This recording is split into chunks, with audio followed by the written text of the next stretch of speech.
What's up everyone, it is Miles at Miles of Color everywhere online. It's very good to see you. I painted my nail. It looks pretty good, I guess. I don't know. I was like, what if I was one of those punk boys and I just painted a nail and like looked like I lived in LA or something, and now I feel like my hands look like a 40-year-old woman's hands who works at a dive bar in St. Louis.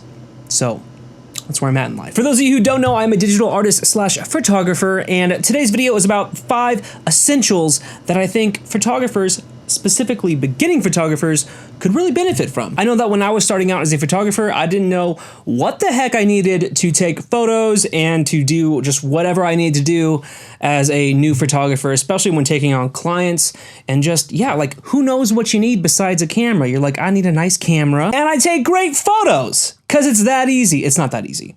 It's not that easy. Okay, let's just hop straight into it. So the first thing that you need is a good tripod. People think that tripods are like amateur, like you don't need them, but I think tripods are actually pretty essential, especially when it comes to recording a video if you want to do that, which I'm using my amazing tripod from GEEKOTO. They're awesome. Here are all the specs from the tripod. I love it. I actually did my last self-portrait with this amazing tripod. Here is a little 15-second TikTok I did of the self-portrait process.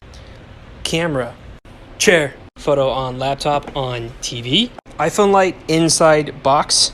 This how it look. Wow.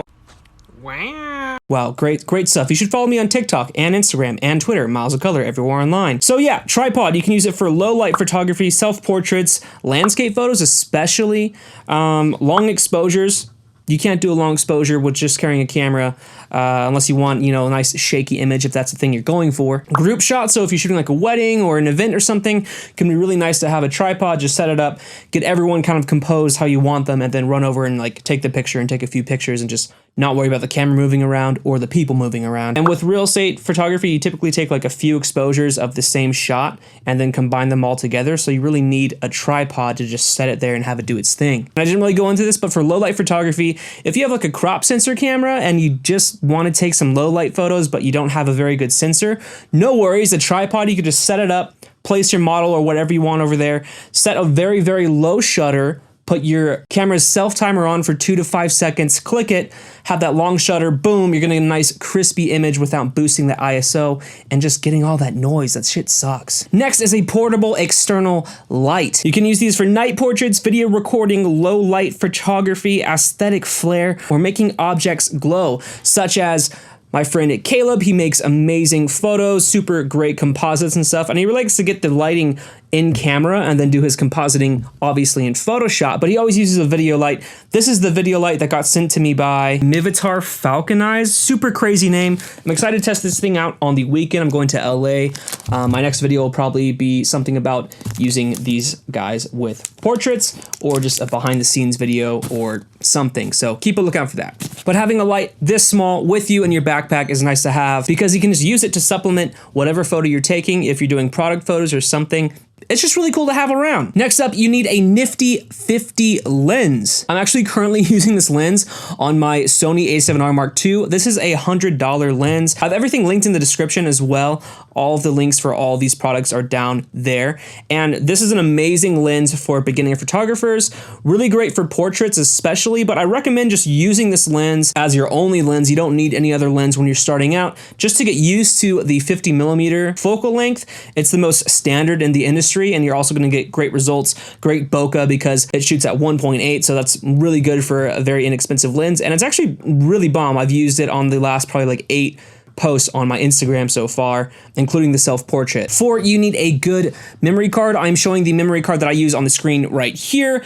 I love this memory card, and I actually just use like 2 of these and I swap them in and out, like one's for clients, one's for my regular work. And you really want a memory card that just has a very fast, like, I don't know what's called, like a upload speed. I don't know what's called, like data, I don't know what's called, but mine, I believe, is 80 MPS or something like that.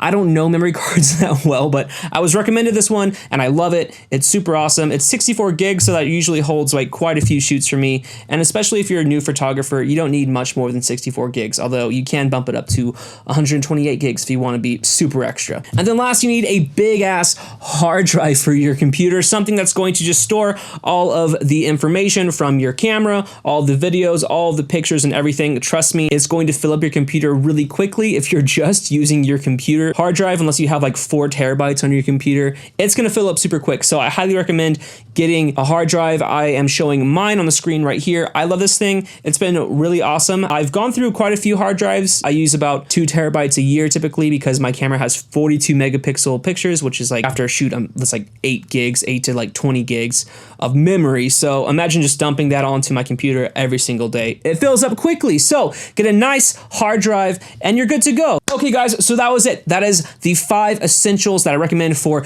beginner photographers in their photography journey. Also, if you're not a beginner photographer and you don't have these things, I'm questioning you. What's going on? Why don't you have these things?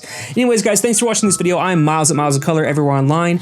A lot of exciting things coming to the channel very soon. Okay, click one of these videos right here. Maybe some frequency separation if you want to learn how to do that. That's right there. Or if you want to see some behind the scenes videos, there's some right there. Thank you so much for watching. I'm Miles at Miles of Color everywhere online. Like I've said 19 million times.